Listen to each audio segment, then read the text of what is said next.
when we come to chapter 5 now, we actually just continue right on in this scene in heaven. You see, the church now is in heaven, and I think it's well for us to spend a little time here to get acquainted where we're going. You wouldn't buy real estate in Florida, I'm sure, without seeing it. I had an uncle that bought property down there, and he went down and he said he had some of the finest alligators that you've ever seen because all of his property was underwater.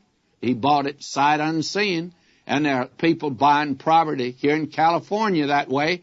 And believe me, we've got a lot of desert here, and you find out that you're sure going to get a whole lot of cactus when you buy a lot sight unseen.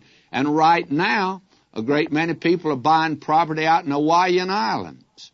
And you'd be surprised how much of that is actually nothing in the world but a lava bed and not really very attractive even in the Hawaiian Islands. Now, if you're going to heaven, you want to know something about where we're going. And that is the reason this ought to be interesting to us. Now, we see here the church is in heaven with Christ. He said, where I am, that's where you're going to be, and we're going to be with Him.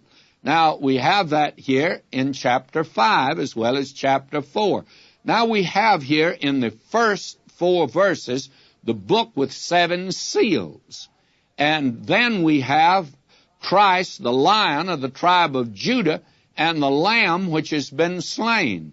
And it takes both of these to represent Him, and that's verses 5 through 10. And then we see myriads of angels of heaven. They're created intelligences without number.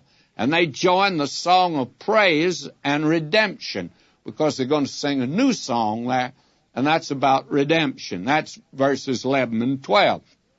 Then you have the universal worship of the Savior and Sovereign of the universe, verses 13 and 14. Now, this chapter, as we've indicated, continues the same theme as the preceding one. The scene is set in heaven, preparatory to the events of the Great Tribulation. And since the church is in heaven with Him, they sure couldn't go through the Great Tribulation down here on the earth. Now, the throne was the center of chapter 4. And the Lion and the Lamb, both of whom represent Christ, are the center of this chapter, for He is the Lamb on the throne. He is both sovereign and Savior. He is in full charge of all the events which follow in this book. And let's don't lose sight of Him. That's very important.